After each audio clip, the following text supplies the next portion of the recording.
Well my friends and follower, আমি doctor RP মণ্ডল।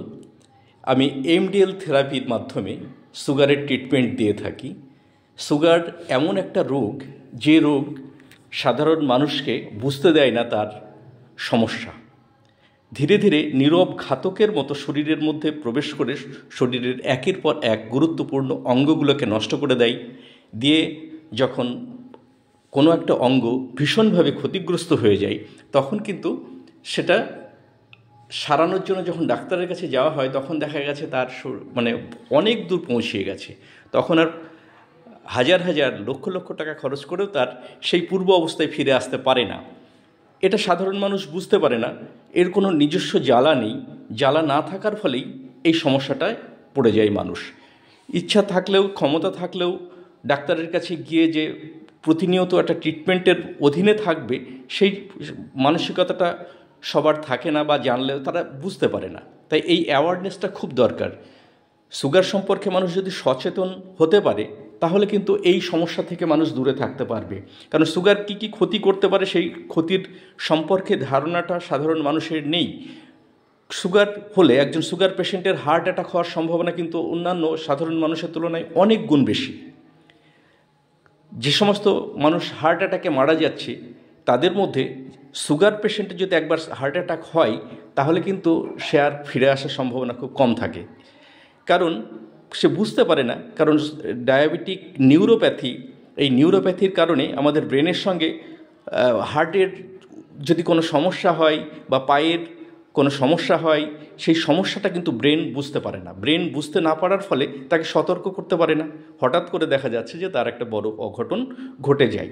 সুতরাং এই ডায়াবেটিস ভীষণভাবে মানুষের ক্ষতি করতে পারে, নীরবে তার শরীরের মধ্যে ঢুকে তাদের নষ্ট করে দিতে পারে, শেষ করে দিতে পারে।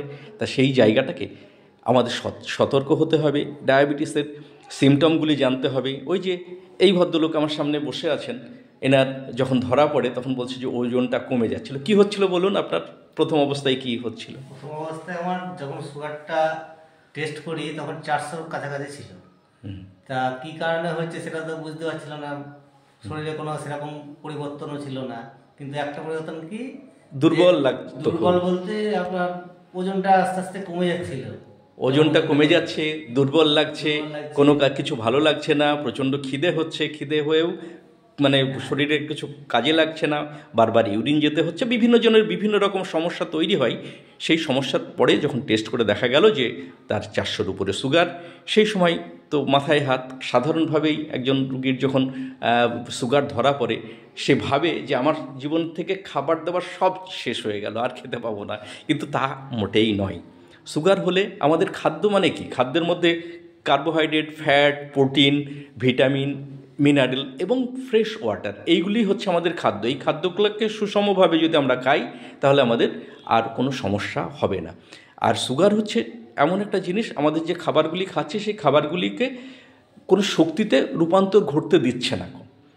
খাবারগুলি খাওয়ার পরে আমরা সেটা কি হচ্ছে, পরিপাক ক্রিয়ার মাধ্যমে সেখান থেকে এই গ্লাইকোজেন রূপে আমাদের লিভারে গিয়ে জমছে। লিভার থেকে ওই শুদ্ধ রক্তকে নিয়ে, অক্সিজেনযুক্ত রক্ত নিয়ে প্রত্যেকটা কোষে কোষে পৌঁছিয়ে দিচ্ছে। এই কাজটা, সেই কাজের ব্যাঘাত সৃষ্টি করে মানুষকে দুর্বল করে দিচ্ছে। তার খাদ্য উৎপাদন শক্তি উৎপাদন করতে পারছে না।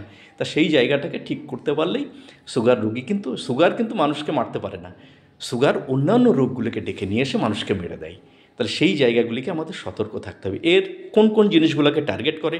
এক হচ্ছে ব্রেন, 2 চোখ, হার্ট, কিডনি এবং নার্ভ। কিডনিও আর একটা সাইলেন্ট কিলার। কিডনি যখন তার 70% বা 80% না ক্ষতি হলে সে তার কোনো সিমটম প্রকাশ পায় না।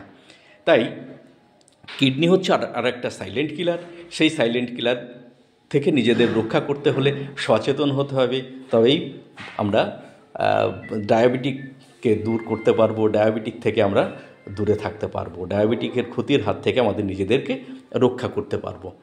এইভাবেই, শুধু তাই নয়, একটা ডায়াবেটিক পেশেন্টের পরিবারকেও তার সঙ্গ দিতে হবে। হ্যাঁ, পরিবারকেও সঙ্গ দিতে হবে সঙ্গে করে। এই যে ভদ্রমহিলা ওনার স্বামীকে চিকিৎসনের নিয়ে এসেছেন, এইভাবে তার পাশে থেকে সতর্ক থাকতে হবে। সতর্ক একা থাকলে হবে না, একা অনেক সময় মানসিকভাবে একটু দুর্বল লাগতে পারে, কিন্তু এটা পাশে থাকলে মনের জোরটা পাবে, সহযোগিতাটা পাবে, এইভাবেই প্রতিরোধ করা খুব সহজভাবে সম্ভব হবে। এটা কিন্তু এমন কিছু ক্ষতি করতে পারে না যদি সচেতন থাকা যায়। ধন্যবাদ। আপনাদের অনুমতি নিয়ে আমি একটা ভিডিও করলাম, এটা যাতে আর 5 জন মানুষের একটু কাজে লাগে। হ্যাঁ, ডায়াবেটিস সম্পর্কে ভয় নয়, ডায়াবেটিসকে জয় করা খুব সহজেই সম্ভব। আমি যে এমডিএল থেরাপির মাধ্যমে ট্রিটমেন্টটা দিচ্ছি, সেই ট্রিটমেন্টটা পেলে খুব সহজে আমরা কিভাবে ওষুধটা কম করা যায় এই প্রচেষ্টায় আমি রয়েছি এবং এতে সাকসেস হচ্ছি। এই ভদ্রলোকের এখন সুগারের পরিমাণটা একদম নর্মালে, কারণ এই ওষুধ খাওয়ার ফলে আমি দেখছি আর সেই সমস্যা, যে সমস্যাগুলো ছিল সেগুলো নেই, এবং আশা করি আরও ভালো রাখতে সক্ষম হব। আপনারা ভিডিওটা দেখে যদি ভালো লাগে সাবস্ক্রাইব করে দেবেন, একটা লাইক দেবেন, তাহলে আগামী দিন আমি কোনো ভিডিও দিলে বা আমি পরবর্তী সময়ে ডায়াবেটিকের 7-17 নিয়ে ডায়াবেটিক কেন হয় এই সম্পর্কে আমি লাইভে এসে আমি ভিডিও দেব বা ফেসবুকে দিয়ে আপনাদেরকে অ্যাওয়ারনেসটা বাড়ানোর চেষ্টা করব, এটা আমি অঙ্গীকার করছি। আগামী দিনে আমার সঙ্গে থাকুন, আপনাদেরকে আমি ডায়াবেটিস সম্পর্কে সচেতন আমার সাধ্যমতো আমি করব। আপনাদের কোনো প্রশ্ন থাকলে সে প্রশ্নগুলি করবেন, আমি যথাসাধ্য উত্তর দেওয়ার চেষ্টা করব। ধন্যবাদ।